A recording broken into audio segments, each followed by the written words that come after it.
Evening అండి పుల్లారావు గారు. Good evening. Pullarao గారు, ఇప్పుడు ఇరాన్ నిజంగా అణు ఆయుధాలని తయారు చేయడానికి ప్రయత్నిస్తోందా, లేక ఇది కేవలం అమెరికా ఆరోపణలు మాత్రంగానే చూడాలా? తయారు చేసే శక్తి ఉన్నది, తయారు చేయటం లేదంతే. ఆ స్టేజ్కి వచ్చేసారు. వారికి టెక్నాలజీ ఉన్నది. మీరు ఇరాన్ గురించి చిన్న విషయం మర్చిపోకూడదు. దాదాపు భారతదేశం ఎంత పాత చరిత్ర ఉన్నదో ఇరాన్ కూడా అంత పాత చరిత్ర ఉన్నది. చాలా పూర్వం నుంచి ఉన్న సివిలైజేషన్, తెలివితేటలు ఏం తక్కువ లేవు. చాలా ఓల్డ్ సివిలైజేషన్, ఇరానియన్ సివిలైజేషన్, అలాగే చైనా, భారతదేశం. సో అన్నీ తెలుసు వాళ్ళకి. వాళ్ళ దగ్గర టెక్నాలజీ ఉన్నది, కానీ ఆ లైన్ దాటలేదు. వాళ్ళు టెక్నికల్గా ఏమంటున్నారంటే మేము న్యూక్లియర్ వెపన్స్, ఏమంటారు, అణు బాంబులు ఏం తయారు చేయట్లేదు. అది కరెక్టే, కానీ అక్కడే ఉన్నారు, చాలా దగ్గరలో ఉన్నారు, దగ్గరలో మెయింటైన్ చేస్తున్నారు. అది పరిస్థితి. వాళ్ళు కూడా మేము ఇస్లామిక్ బాంబు తెచ్చుకోవాలి, పాకిస్తానే కాదు, పాకిస్తాన్ దగ్గర బాంబు ఉన్నది కానీ ఇంకేం లేదని ఒక పెద్ద ప్రయత్నం, అంబిషన్. 1980లో ఎప్పుడైతే అక్కడ ఉన్న సామ్రాజ్యం తీసేశారో, ఇస్లామిక్ పరిపాలన వచ్చిందో, అప్పటి నుంచి వేరే దారిలో వెళ్తున్నారు. సో మీరు అడిగిన ప్రశ్నకి కెపాసిటీ ఉన్నది, చేయలేదు, కానీ అన్ని తయారు చేసి రెడీగా కూర్చున్నారు. చేస్తారా చేయరా ఫ్యూచర్ చెప్తారు.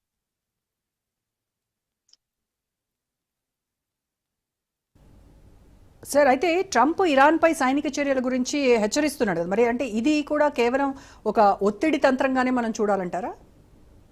తప్పకుండా 2015లో ఉన్న ఇరాన్ వేరు, 2025లో ఉన్న ఇరాన్ వేరు.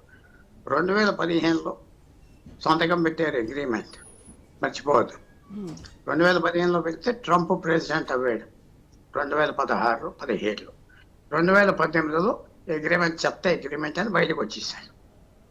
కానీ అందరూ ఏమంటున్నారంటే ఆయన ఒబామా సంతకం పెట్టారు కాబట్టి అగ్రిమెంట్ నాకు ఇష్టం లేదంటున్నారు. అలాంటి అగ్రిమెంట్కి ఒకటి ఒప్పుకుంటాడు. రెండోది ఏమిటంటే ట్రంప్ ఇరాన్ ఆ రోజు కాదు, 2015 ఇరాన్ కాదంటున్నాను. ఎందుకంటే ఇప్పుడు ఇరాన్ చాలా రెడ్యూస్ అయిపోయి ఉన్నది. హమాస్, హూతీస్, హెజ్బుల్లా, ఈ 3 హెచ్ ఫోర్సెస్, సిరియా 4 పెట్టి మిడిల్ ఈస్టే కాదు ప్రపంచాన్ని అంతా థ్రెటన్ చేశాయి. అలాంటి ఇరాన్ సిరియా పోయింది, హెజ్బుల్లా పూర్తిగా లీడర్షిప్ చంపేశారు, హూతీస్ని అటాక్ చేసి ఖతం చేస్తున్నారు. హమాస్ సంగతి మీకు తెలుసు. ఇరాన్ ఆ పొజిషన్లో లేదు. అదే కాకుండా ఇరాన్ ప్రజలు కూడా విసుకెత్తిపోయి ఉన్నారు. 8 కోట్ల జనం, ఎంతో ఆయిల్ డబ్బు ఉన్నది, కానీ పేదరికం ఉన్నది, మిస్మేనేజ్ చేశారు, కరప్షన్ ఉన్నది, టెర్రర్ ఒక డిక్టేటర్షిప్ లాగా నడుస్తుంది. ప్రజలు కూడా ఒప్పుకోవట్లేదు, రెబెలియన్ అస్తమానం వస్తాయి.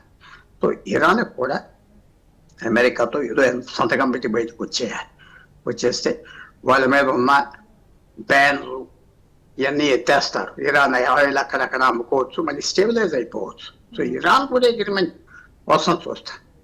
అదే 2015 ఇరాన్ అయితే అమెరికన్ ప్రెసిడెంట్ ఇలా తిరుగుతున్నాడంటే అసలు కూర్చోరు.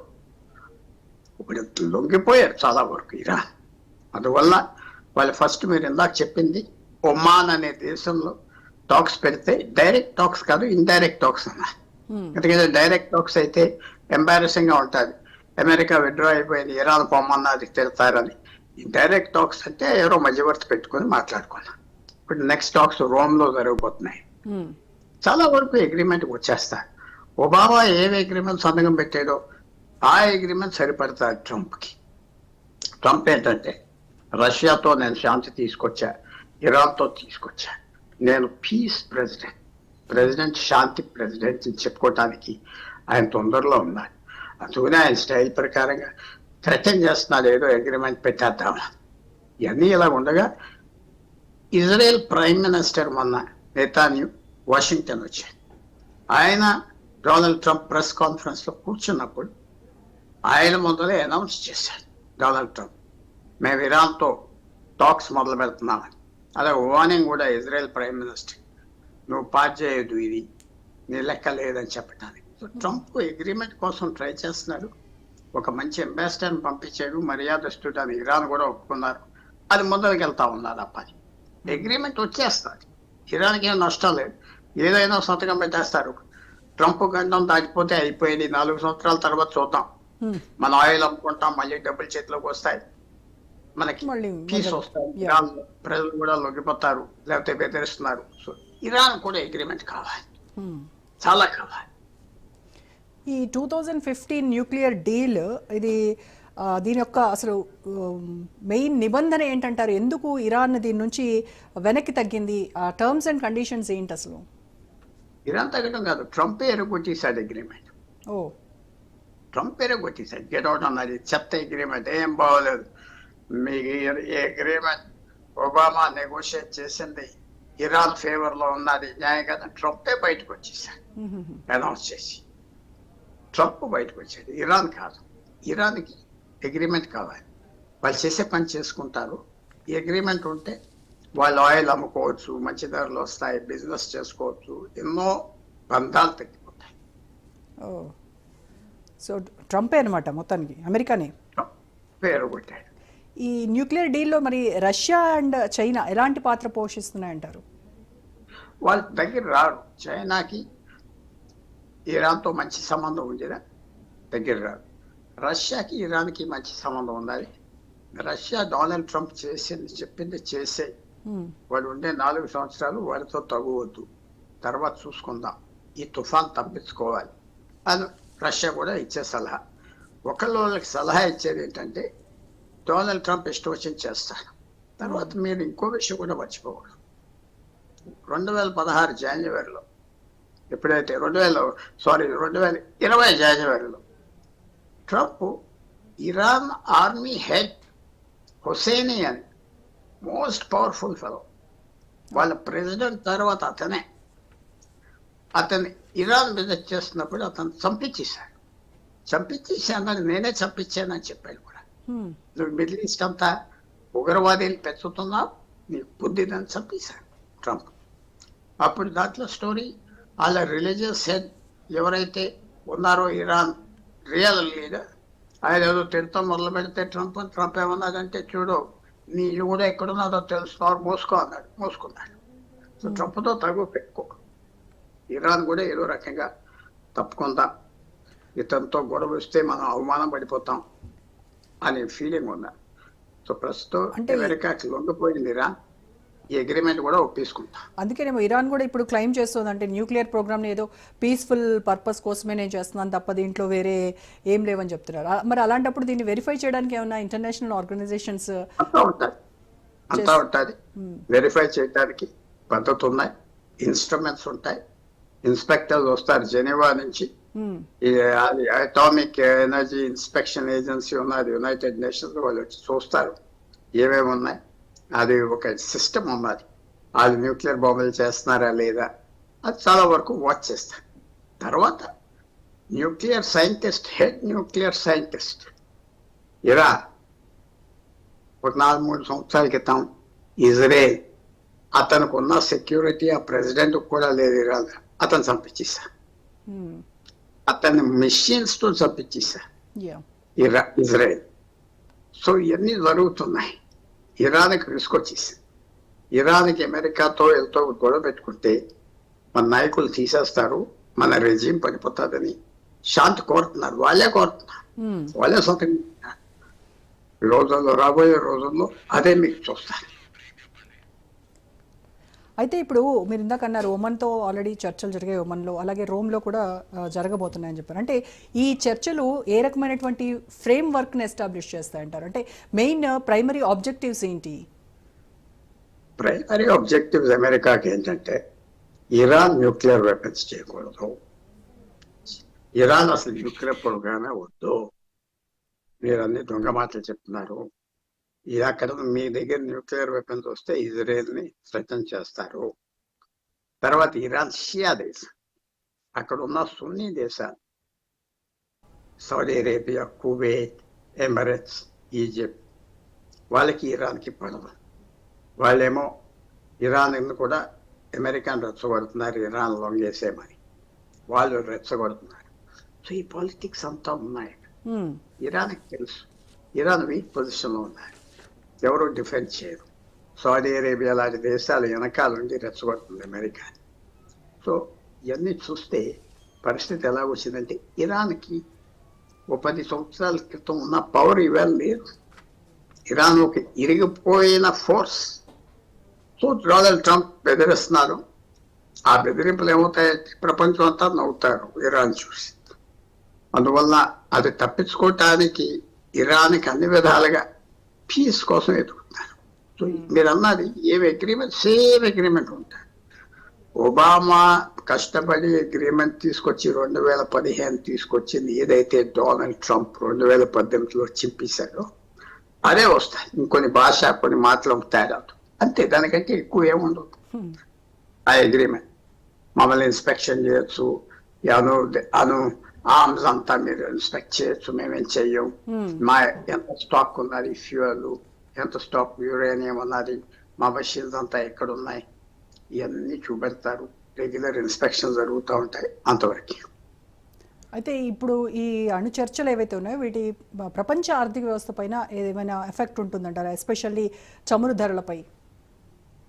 మంచిది, చాలా బాగుంటుంది. ఇరాన్తో అగ్రిమెంట్ వస్తే చమురు ధరలు ఇంకా పడిపోతాయి. ఇరాన్ కొన్ని దేశాలకు అమ్మటానికి పర్మిషన్ లేదు. అమెరికాలు వార్నింగ్ ఇచ్చారు. భారతదేశం కూడా కొనేది తగ్గించేసింది ఇరాన్ నుంచి. అనవసరంగా గొడవ వస్తుంది, అస్మాను ట్రంప్తో గొడవ వస్తుంది అప్పుడు. సో ట్రంప్తో గొడవ ఎందుకని భారతదేశం కూడా కొనటం మానేసి, నా జ్ఞాపకం మీద చెప్తున్నా. అందువల్ల మళ్ళీ ఆయిల్ అమ్ముకోవచ్చు అందరికి. ఇరాన్ ఆయిల్ వస్తాయి. చమురు అనేది బాగా దొరికితే ఎకానమీ ప్రపంచం అంతా యూస్ఫుల్ గా ఉంటుంది. సో తప్పకుండా బెనిఫిట్స్ ఉన్నాయి ఇరాన్తో అగ్రిమెంట్ వస్తే. ఇరాన్కి బెనిఫిట్స్ ఉన్నాయి, ప్రపంచానికి బెనిఫిట్స్ ఉన్నాయి. మనకి ఇరాన్ ఆయిల్ చాలా దగ్గర. అక్కడి నుంచి ఇరాన్ నుంచి ట్యాంకర్స్ రావటం ఒక రోజులో వచ్చేస్తాయి భారతదేశం, 2 రోజుల్లో వస్తాయి. వెనజువేలా నుంచి అక్కడి నుంచి రావటం, రష్యా నుంచి రావటం నిలబడతాయి. సో మన భారతదేశానికి కూడా మంచి సంబంధం ఉన్నది ఇరాన్. అది విశేషం. వాళ్ళు ఎవరిని సపోర్ట్ చేసినా ఏం చేసినా ఇరాన్ భారతదేశాన్ని ఎప్పుడూ ఒక మాట అంటాం. పాకిస్తాన్ సపోర్ట్ చేసినా ఏది చేసినా అప్పుడప్పుడు ఏదో వాళ్ళు పిచ్చి పిచ్చి మాటలు కాశ్మీర్ మీద అన్నా వాళ్ళ క్లెర్జీ అంటే మౌలవీస్ ముల్లాస్ మిగతా వాళ్ళు చదువుకుంటారు. భారతదేశంతో ఎన్నో వేల సంవత్సరాలు బట్టి మంచి సంబంధం ఉన్నది. మనకి పర్షియన్స్ అనే వాళ్ళకి ఏమీ ప్రాబ్లం లేదు. మనకి హార్బర్ కూడా ఇచ్చారు, చహార్ పోర్ట్ అని. ఇరాన్ సెంట్రల్ ఏషియాకి దారి లేదు, పాకిస్తాన్ దారి ఇవ్వట్లేదు కాబట్టి ఇరాన్ ద్వారా దారి ఆఫ్ఘనిస్తాన్కి, సెంట్రల్ ఏషియాకి భారతదేశంతో పోర్ట్ ఇచ్చి డెవలప్ చేస్తా. మనకి మంచి సంబంధం ఇరాన్తో ఉన్నది. ఆయిల్ కొనొద్దన్నప్పుడు కూడా ట్రంప్ చాలా రోజులు కొన్నాం, తర్వాత తప్పక ఆగిపోయాం. సో ఇరాన్కి మనకి మంచి సంబంధం ఉంటుంది, ఇంకా ముందరికి వెళ్తాం. యా, అయితే ఇప్పుడు ఇరాన్లో ఉన్నటువంటి ఈ యురేనియం ఎన్రిచ్మెంట్ లెవెల్స్ వీటన్నింటిపైన ఎందుకు అంత కన్సర్న్ చూపిస్తుందంటారు ఇంటర్నేషనల్ కమ్యూనిటీ? అయితే ఇరాన్ న్యూక్లియర్ వెపన్స్ తెచ్చుకుంటే బ్లాక్మెయిల్ చేస్తారు ఇరాన్ అందరినీ. స్ట్రాంగ్ సొసైటీ, డబ్బున్న దేశం, వాళ్ళ బాంబ్ చేస్తాం, వీళ్ళని బాంబ్ చేస్తాం. న్యూక్లియర్ బ్లాక్మెయిల్ వస్తారు. న్యూక్లియర్ బ్లాక్మెయిల్ అంటే అందరూ భయపడిపోతారు. ఏం చేస్తారు, వాళ్ళు పోతే పోతారు, మళ్ళీ అందరిని చంపేస్తారని భయంతో ప్రపంచం అంతా ఆలోచించుకుంటూ ఉంటారు. కాబట్టి అదో పెద్ద ప్రాబ్లం. తప్పకుండా ఇరాన్ అవ్వకూడదని ఇజ్రాయెల్ ప్రయత్నం చేస్తుంది, సౌదీ అరేబియా, ఈజిప్ట్, సున్నీ దేశాలు అందరూ ప్రయత్నం చేస్తున్నారు. మొన్న సిరియా ప్రభుత్వం కూడా తీసేయటం ఒక పెద్ద కారణం. ఇరాన్ సపోర్ట్ సిరియాకు ఉన్నది. ఆ సిరియా వంశాన్ని తీసేయటానికి అమెరికా ఏంటి మిగతా దేశాలందరూ తీసేయటానికి రష్యా సపోర్ట్ చేస్తుంది సిరియన్ గవర్నమెంట్ని, ఇరాన్ సపోర్ట్ చేస్తుంది, చైనా చేస్తుంది. కానీ అమెరికా వ్యతిరేకంగా ఎంతో ఫైనాన్స్ చేసి తీసేశారు. సో ఇవన్నీ మిడిల్ ఈస్ట్ లో షియా సున్నీ ఉన్నది, క్రిస్టియన్ జూస్ ఉన్నాయి, జూస్ ముస్లిమ్స్ ఉన్నాయి, చాలా సంబంధాలు ఉన్నాయి, చాలా టెన్స్ సిచ్యువేషన్. ఎప్పుడు గొడవలు జరుగుతూ ఉన్నాయి, ఇప్పుడు అందరి దగ్గర డబ్బులు కూడా ఉన్నాయి, అన్ని కొనుక్కోగలరు. సో ఇది చాలా కాంప్లెక్స్ సిచ్యువేషన్ మిడిల్ ఈస్ట్. చాలా అడ్వాన్స్డ్ పీపుల్ కానీ కాంప్లెక్స్ సిచ్యువేషన్. సో అందుకే న్యూక్లియర్ వెపన్ డెవలప్మెంట్ కి ఇది రిలేట్ అవుతుందంటారు. అందరూ ఈ అరబ్ దేశాలకు వస్తే ఏం చేస్తారు నెక్స్ట్? అందరూ డెవలప్ చేస్తారు న్యూక్లియర్ వెపన్స్. ఇరాన్కి వస్తే మేము చేస్తామని సౌదీ అరేబియా కూడా అంటుంది. సో ఇవన్నీ భయంకరమైన పరిస్థితులు అక్కడ. సో ఇరాన్ ఆఫ్ చేస్తే కొంచెం పీస్ వస్తుంది. ఓ. ఇరాన్కి శాంతి కావాలి, అమెరికాతో అగ్రిమెంట్ కావాలి, పీస్ కావాలి, చాలా అర్జెంటుగా కావాలి. లేకపోతే ఆ గవర్నమెంట్ పోయే పరిస్థితి కూడా వస్తుంది. ఓ ఇప్పుడు ట్రంప్ ఇరాన్ సుప్రీం లీడర్కి ఒక లెటర్ రాశాడు. ఆ లెటర్ రాయడం వెనక ఉద్దేశం ఏంటంటారు? రాసేది మనము ట్రంప్ కూడా వేడి చల్లా బెదిరిపుతాం, మళ్ళీ బాగా మాట్లాడుతాం, అదొక నెగోషియేటింగ్ స్ట్రాటజీ. ఆయన చాలా మర్యాదగా మాట్లాడతాడు, మళ్ళీ తిడతాడు, మళ్ళీ మర్యాదగా మాట్లాడతాడు. సో ఆయన కూడా రాసి మన అగ్రిమెంట్కి వద్దాం అర్జెంటుగా. నేను పీస్ ప్రెసిడెంట్ అని అనిపించుకోవాలి, శాంతి తీసుకొచ్చిన ప్రెసిడెంట్ అనిపించుకోవాలి. కాబట్టి ఈ ప్రయత్నాలు అది చేస్తాను. అసలు అశాంతి నెలకొల్పేదే ఆయన అన్ని దేశాల్లో. అంటే ఒకటి శాంతి నిలబడతాదా అంటే ఒక్కోసారి నిలబడతాడు.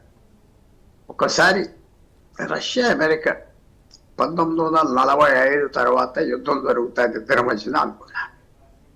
యూరోప్లో జరుగుతుంది. లక్షల మంది అమెరికన్ సైనికులు, ఇంకో లక్షల మంది యూరోపియన్ సైనికులు రష్యన్ సైనికులతో ఫేస్ అవి.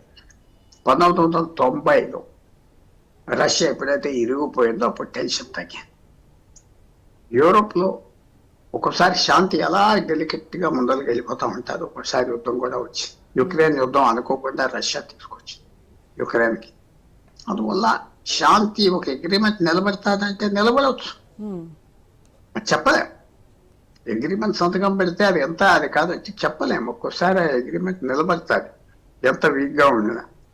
ఒక్కోసారి నిలబడదు, ఎంత స్ట్రాంగ్గా ఉన్న అగ్రిమెంట్. రైట్. అయితే న్యూక్లియర్ డీల్ కనుక ఇన్ కేస్ సక్సెస్ అయితే అది అప్పుడు ఇరాన్ పై ఉన్నటువంటి ఆర్థిక ఆంక్షలన్నీ తొలగిపోతాయి అనుకోవచ్చు. కరెక్ట్, ఫ్రీ అయిపోతారు.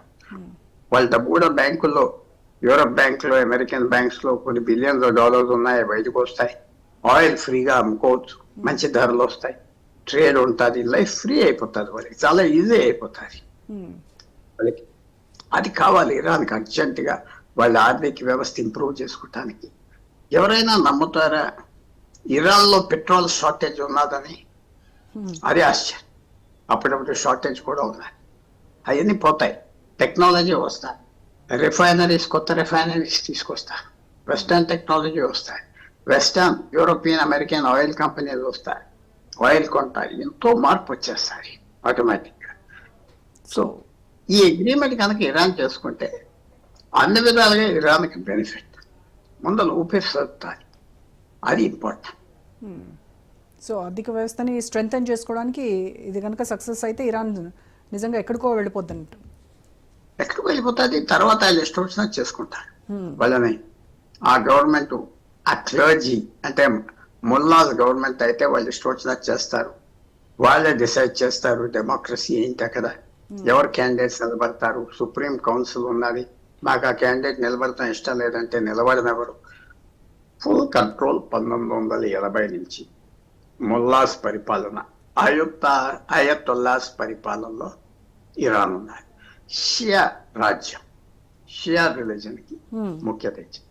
ఇందాక మీకు మాట చెప్పారు, కొత్తగా పుట్టిన దేశం కాదు ఇది. 2000 సంవత్సరాలు 3000 సంవత్సరాల హిస్టరీ ఉన్న దేశం.